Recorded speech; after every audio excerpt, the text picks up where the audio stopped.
Chers amis, bonsoir.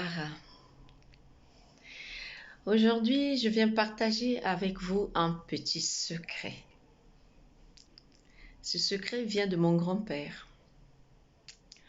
Donc voilà, déjà avant tout, on va repartir vers l'arrière pour vous expliquer ce qui se passait dans le temps.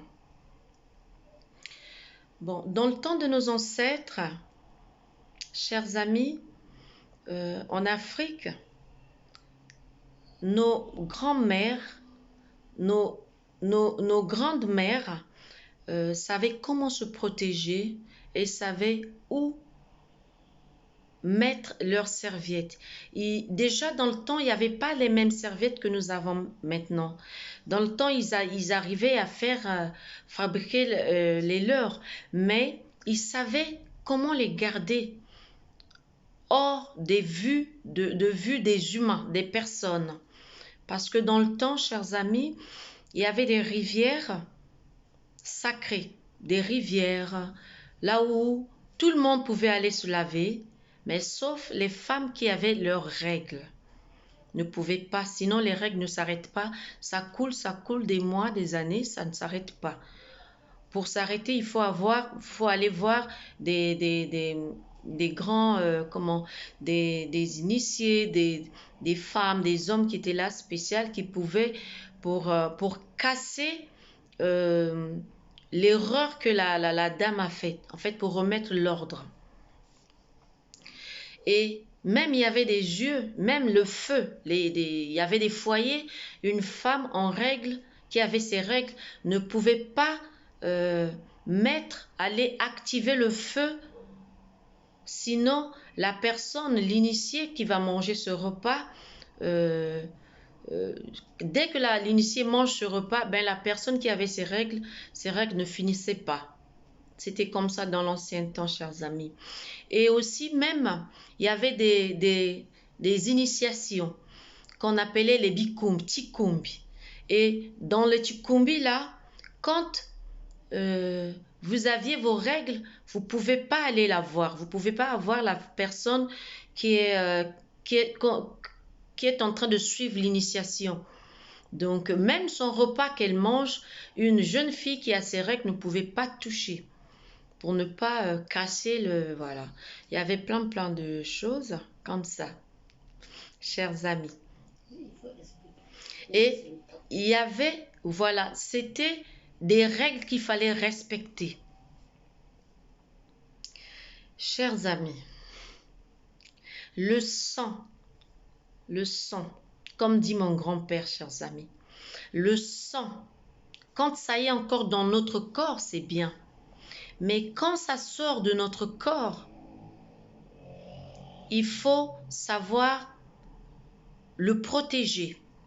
Il faut savoir le protéger parce que c'est tout votre être, chère dame.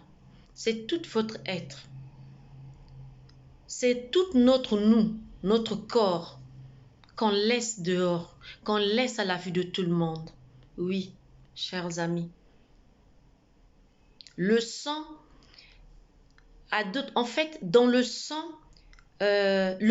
en lui-même, il attire les entités inférieures.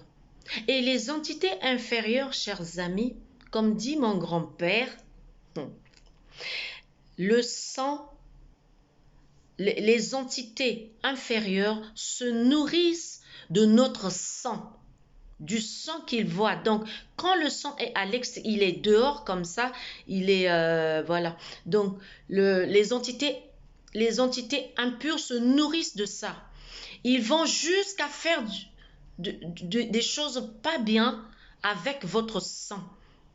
Oui, chers amis.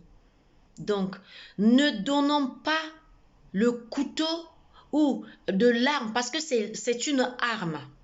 Ne donnons pas notre arme à quelqu'un d'autre pour vous faire du mal ou pour vous faire quelque chose d'autre avec.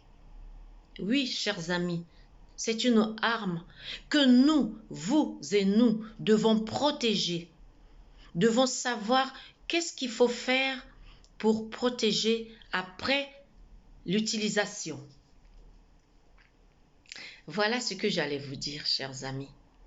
Et le petit secret, c'est ce que je vais vous expliquer tout à l'heure. Oui, chers amis, le secret, c'est quoi?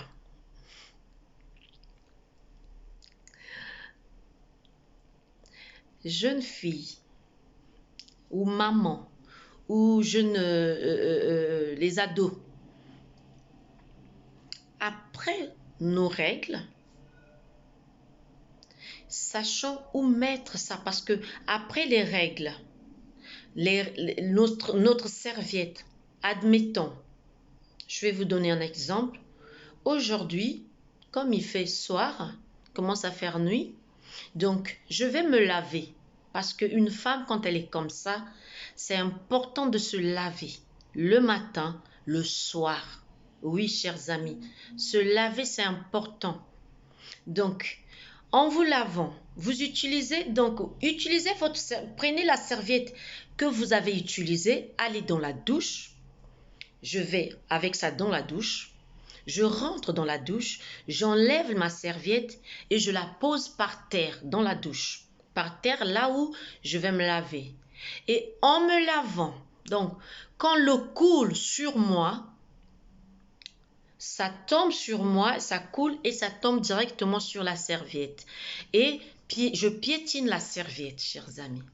Je piétine la serviette pour que le sang s'en aille, pour nettoyer ma serviette. Je la nettoie. Accompagnez toujours, chers amis, comme je vous dis toujours, d'accompagner nos gestes avec la pensée. L'imagination, c'est très bien. C'est vraiment important. Parce qu'une femme, quand elle est dans cet état-là, elle est très puissante. Elle devient puissante. Donc, c'est à vous, nous, d'utiliser ça en bien. L'utiliser en bien, mais d'abord nous nettoyer. En nous nettoyant, quand vous vous lavez, quand l'eau coule, vous nettoyez votre corps physique. Mais il n'y a pas que le corps physique que vous allez nettoyer. Vous pouvez aussi nettoyer votre âme, vous pouvez nettoyer votre intérieur. On peut aussi nettoyer notre intérieur, chers amis. Si vous êtes souvent en colère, c'est le moment de nettoyer. L'eau qui coule sur vous, vous imaginez qu'il nettoie, qu'il enlève la colère, qu'il vous lave, Seigneur. Comme je me lave, que cette eau me nettoie de toute la colère que j'ai souvent, du vol si vous avez l'habitude de voler, ou de tous les défauts que nous avons. C'est déjà savoir que vous avez des défauts. Si vous reconnaissez déjà que vous avez des défauts, chers amis, vous utilisez ces défauts pour les laver. Vous utilisez l'eau pour le laver.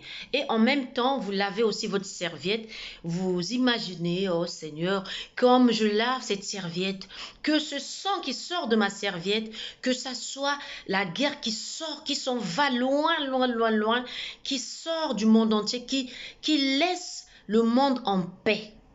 Voilà, que je nettoie, que ça soit ma serviette qui nettoie, la serviette que je nettoie, que ça soit le monde entier que je nettoie, que le monde soit en paix, que les maladies s'en aillent, qu'il y ait la paix dans le monde entier, qu'il y ait ceci, qu'il y ait cela, qu'il y ait la paix dans votre foyer, qu'il y ait la paix dans votre quartier, dans votre pays. Vous lavez.